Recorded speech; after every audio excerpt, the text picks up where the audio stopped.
कोई बड़ी बात नहीं तन मन प्राण न्यौछावर। तन मन प्राण तो आप सांसारिक रूप में दे दिए, पूरा जीवन बर्बाद कर दिया इसी रूप में, पुरुष रूप में, स्त्री रूप में, अन्य रूपों में। कोई खास बात नहीं तुम्हारे तन मन प्राण न्यौछावर की, वो तो संसार में दे दिए तुमने।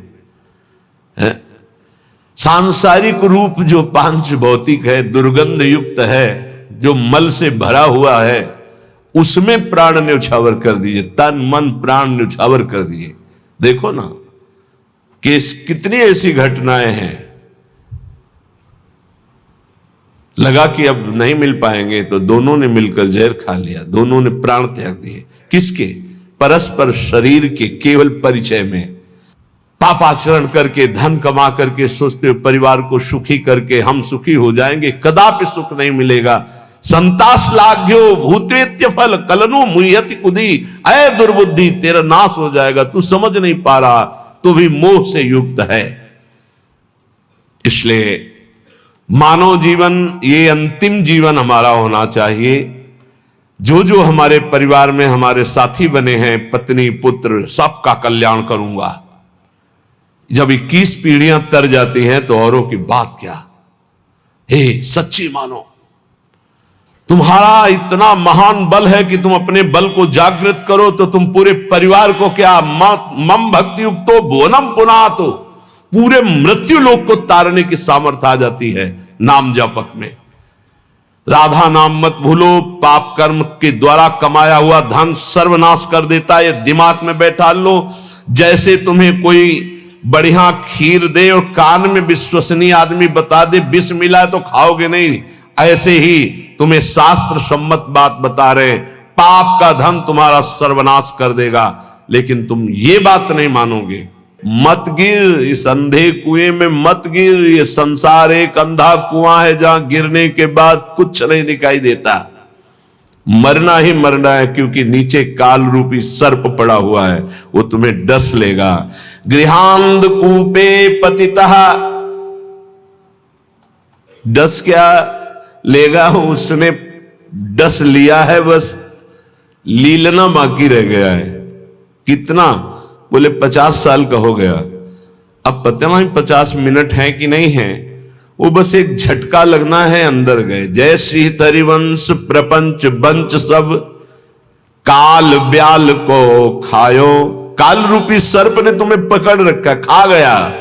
40 साल खा गया तुम्हारे, 50 साल खा गया, 60 साल खा गया। अब कितने सेकंड है, कितने मिनट है, कुछ पता नहीं। जल्दी करो, श्याम श्यामा पद कमल संग सिर नायो, किसी भगवत प्रेमी महात्मा के आज्ञा के अनुसार चल दे। गृहांध कूपे पतितः कदा मामुद्धृत्य मूढ़म कृपया स्वयैव, कामादि काल ही गणैर निर्गीणम मातेव वृंदाटविनेशंकम। भाई,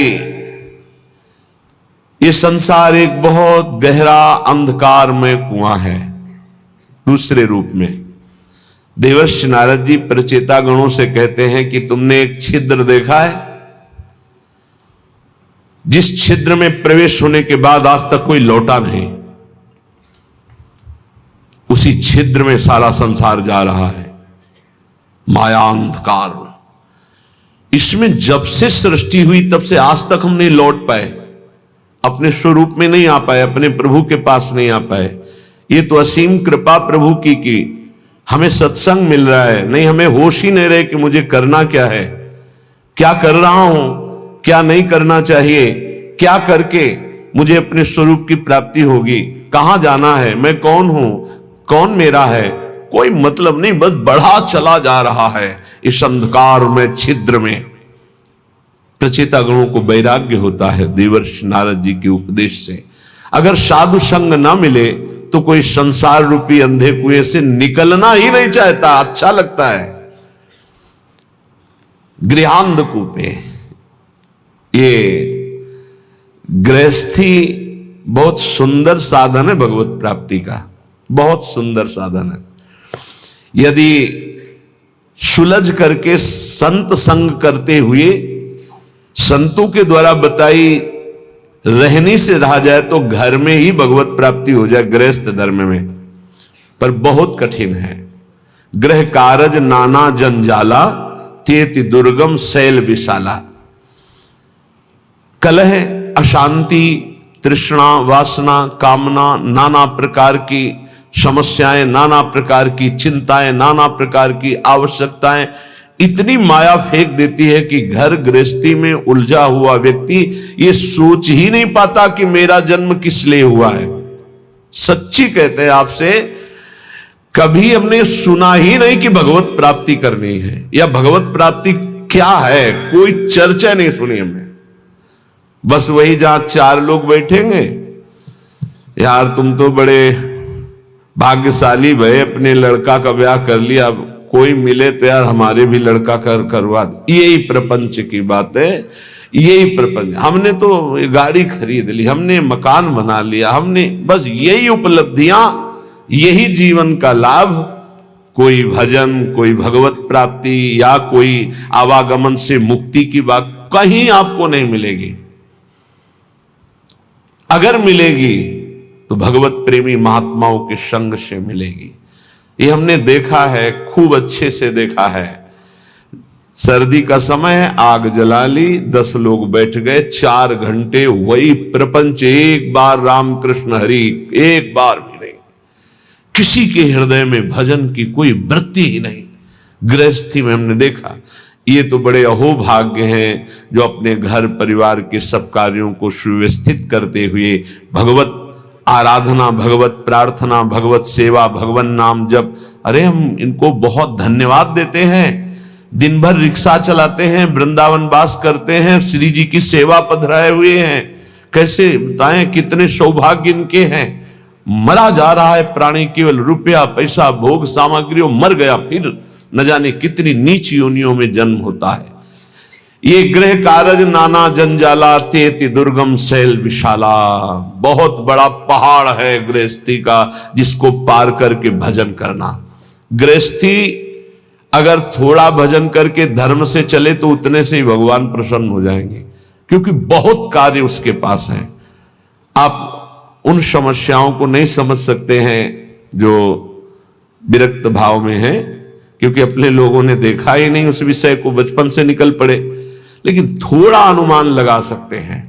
जब हम पढ़ते हैं तो जब हमारी पढ़ाई की फीस, हमारे कपड़े, हमारे परिवार के लिए सब आवश्यक सामग्रियां, और वो एक आदमी कमाने वाला, वो भी एक किसान, उसके चेहरे की हालत देखो जब उससे कहा जाता है कि हमारी फीस महीने की दीजिए। हाँ हाँ देखो देंगे।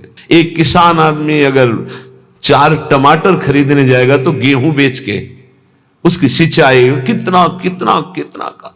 एक आदमी नौकरी करता है, उसको एक सीमित अर्थ मिलता है, उससे पूरे परिवार का।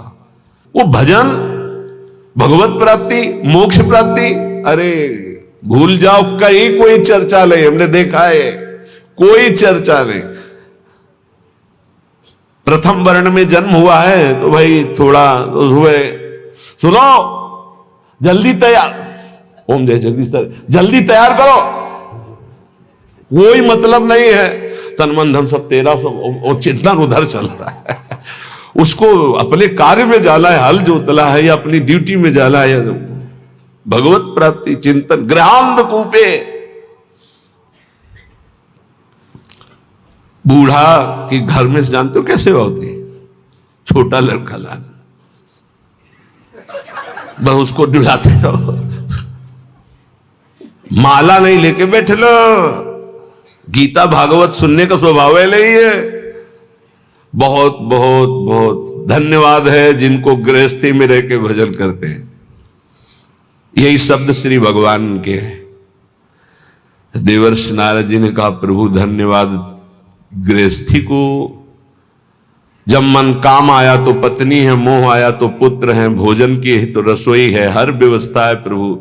धन्यवाद तो उन विरक्तों को प्रभु देना है जिनको कई कई दिन भोजन नहीं मिलता, हर कष्ट सहते हुए, हर भोग वासना की जलन को सहते हुए आपके भजन में लगे। तो उन्होंने कहा, ये तो तुम्हारी बात परम सत्य है, एक काम करोगे? बोले प्रभु आज्ञा कीजिए। एक स्वर्ण के कटोरे में पूरा घी एकदम लेवल से,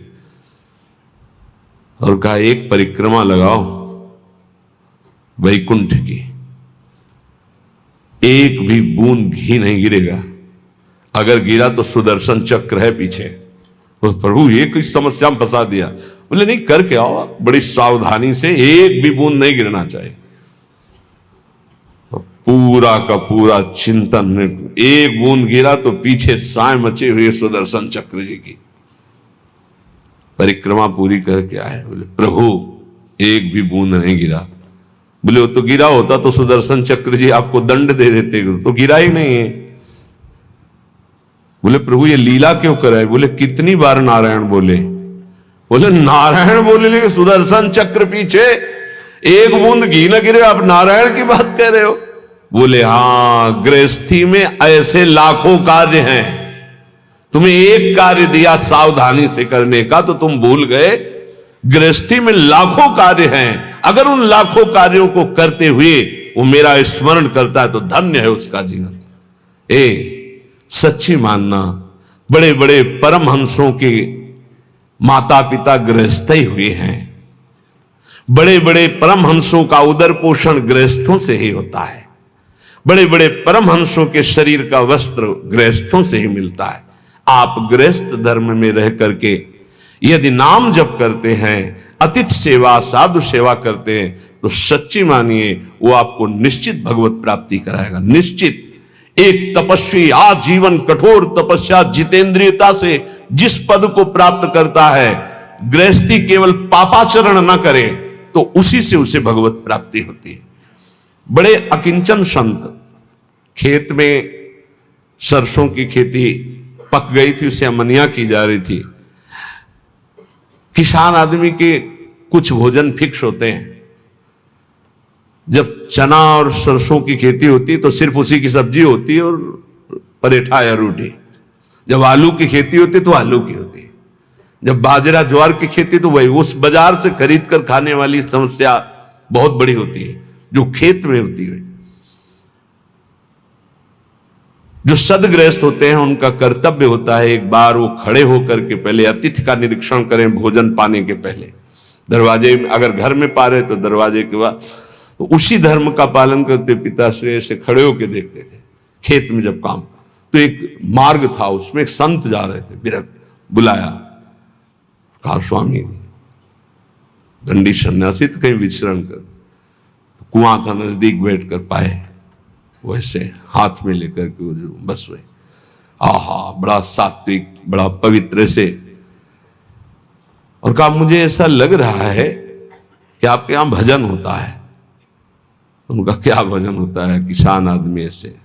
नहीं, तुम्हारे यहां भगवान की असीम कृपा है, इसका तुम्हें खुद परिचय प्राप्त होगा। गृहस्थी में थोड़ा सा भी धर्म महान उन्नति का कार्य कर सकता है। बस ये ध्यान रखे, इतना बुलावा है कि भजन नाम की कोई वृत्ति नहीं मिलती। कोई अगर भजन कर पा रहा है तो संतों की कृपा से। सच्ची मानिए, संतों की कृपा का एक अमोघ फल हम देखते थे। कभी का नहीं पड़ा था इस शरीर के जनक ने, कभी का नहीं पड़ा था। उनके गुरु पूज्य श्री स्वामी शारदा आश्रम सरस्वती जी महाराज आते थे, तो उनका बिना पढ़े लिखे पशु होता है? न रामायण, न गीता, न भागवत, न नाम जप, क्या कम से कम अक्षर का ज्ञान करके कुछ तो धर्म शास्त्रों का स्वाध्याय करना चाहिए। ये बात बैठ गई। तो मास्टर से प्रार्थना की किसान होते हैं कि हमको ककारा और मात्राएं सिखा दो, तो रामायण और गीता पढ़ना सीख गए। हल जोतने जाते तो गीता, रामायण, गुरु की पादुका, गंगा जल, ये पादुका का ऐसा चरणामृत उतारते और रामायण और गीता जी करते। बचाए दिन के 12 बज गए हो 4 बजे से, फिर ये करने के बाद जब प्रसाद तो भगवान नाम कीर्तन, खड़े होकर आसपास देखकर, थोड़ा सा धर्म भी महान भगवत प्राप्ति का हेतु कर देगा।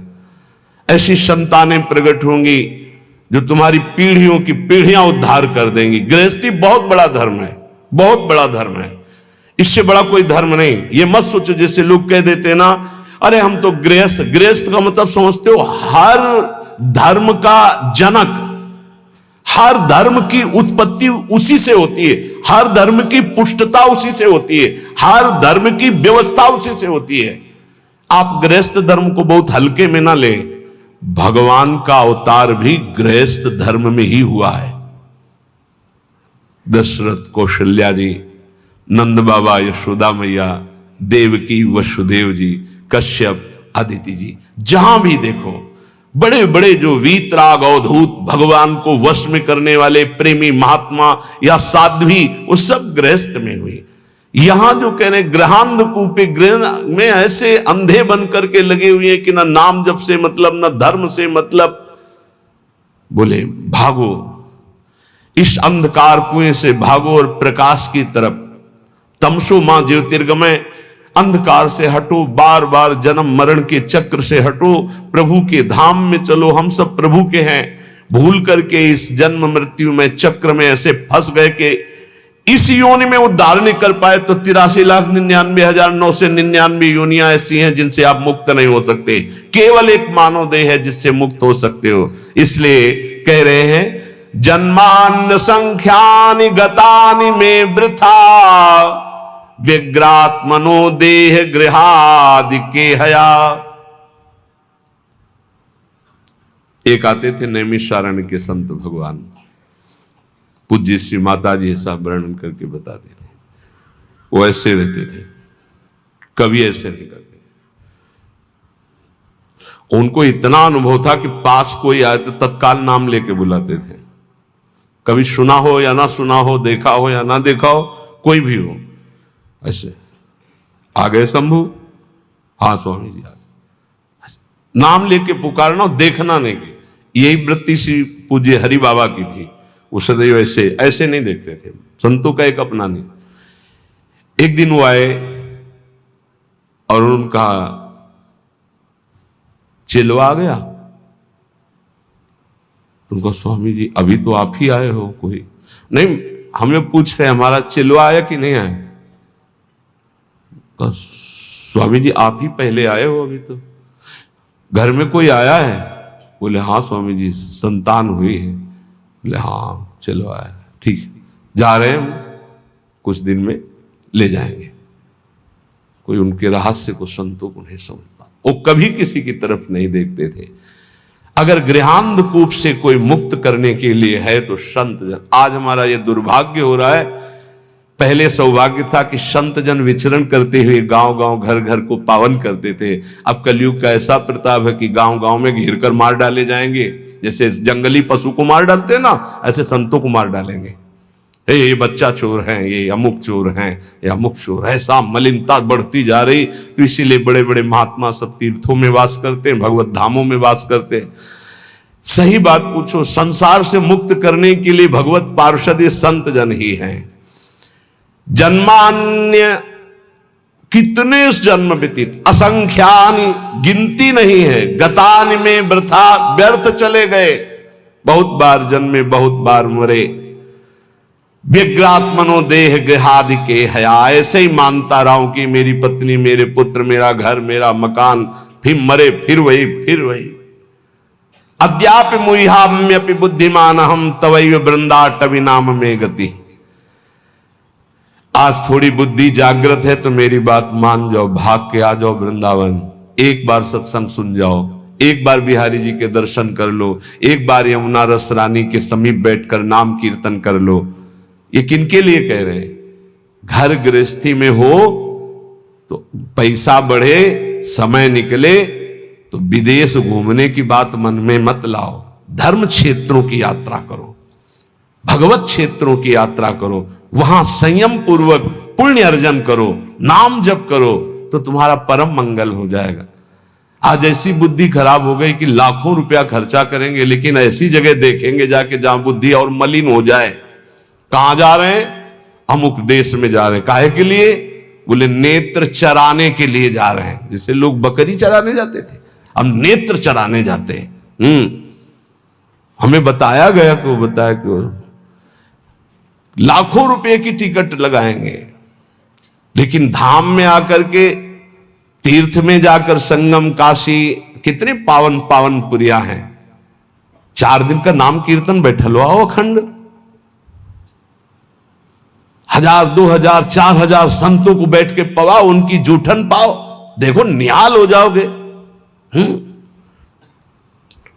अर्थ का प्रयोग करना भगवान के कृपा पात्रों को आता है। अर्थ का प्रयोग करना भगवान की कृपा पात्रों, शोधन धन्य प्रथम गति जाकी। भगवान के धामों में आकर नाम कीर्तन करो, हमारी बात मान लो। अगर कुछ भी अर्थ तुम्हारे पास ज्यादा है, 4 घंटे नाम कीर्तन बैठलवा दो। तुम नहीं कर सकते हो निरंतर नाम जप, तो ऐसे संयोग बैठा लो, भजन करने वालों को सुविधा दे दो। श्रीमद् भागवत समर्थ है परम पद प्रदान करने के लिए। 7 दिन संस्कृत से पाठ करवा लो बैठाल के। भगवान की महामहिम वांग्मय मूर्ति श्रीमद् भागवत है, सारे पाप भस्म करके श्री कृष्ण की प्राप्ति कराने में समर्थ है, कोई संशय नहीं। ये लाभ लो। धाम आ गए, यहां के पशु पक्षियों को, मान लो ज्यादा पैसा नहीं, 2-4 किलो चना ले फुला दे, पशु पक्षियों को पवार है, गाय को एक दिन चारा पवा, ये धर्म कार्य करो। लाखों रुपया खर्च करके कहां जा रहे हो संसार को देखने के लिए? भारत जैसी पावन भूमि कहां है? यहां एक से एक ऐसे भजन की वृत्तियां प्रकट हो जाएं, ऐसे धर्म क्षेत्र, तीर्थ क्षेत्र, ऐसे भगवत धाम है। श्रीपाद कह रहे असंख्य जन्म बर्बाद कर दिए, लौटो एक बार श्री धाम वृंदावन में आ जाओ। तुम्हारे मोह पास को काटने के लिए समर्थ श्रीधाम वृंदावन सत्संग करा देगा। सत्संग ऐसी कैंची है जो मोह पास का नाश करती है।